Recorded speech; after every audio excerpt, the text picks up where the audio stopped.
Pag ang isang malaking ang malalaking kumpanya ng bus, pag sila nakasagasa ng tao, binabaliwala lang nila. Kahit buhay pa yung tao, tutuluyan pa nila yan.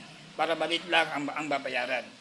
Hindi ko na babanggitin ang mga pangalan ng kumpanya na to. Ha?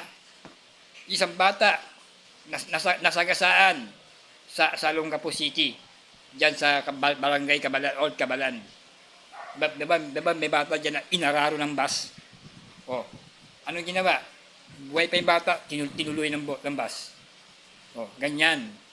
Tapos kayo, mga tao, sinusuportahan pa ninyo yung mga yan. Sana nga, malugi na kayo. Bumaksak sana yung kumpanya ninyo eh. Alam nyo, mawala ilang tao at ginagawa ninyong hayop. Tinutuluyan ninyo.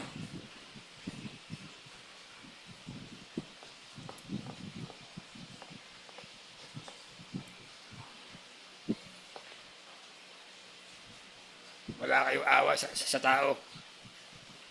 Hindi kayo naaawa sa tao, nasasagasaan ninyo. Darabi kayo kalupit.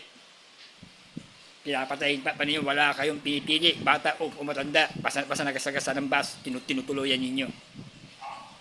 Hindi ko na babagot ang pangalan ng kumpanya ninyo. Diba? Marami sa nung kapong ganyan.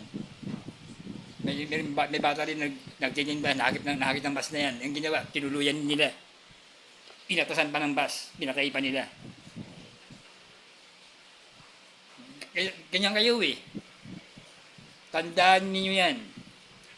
Mangyayari din yan sa anak mo. Masasagasaan din anak mo ng bus. Kung anong ginawa mo, mangyayari din yan sa anak mo. Tandaan mo yan, Mr. Driver ng bus. Tandaan mo yan.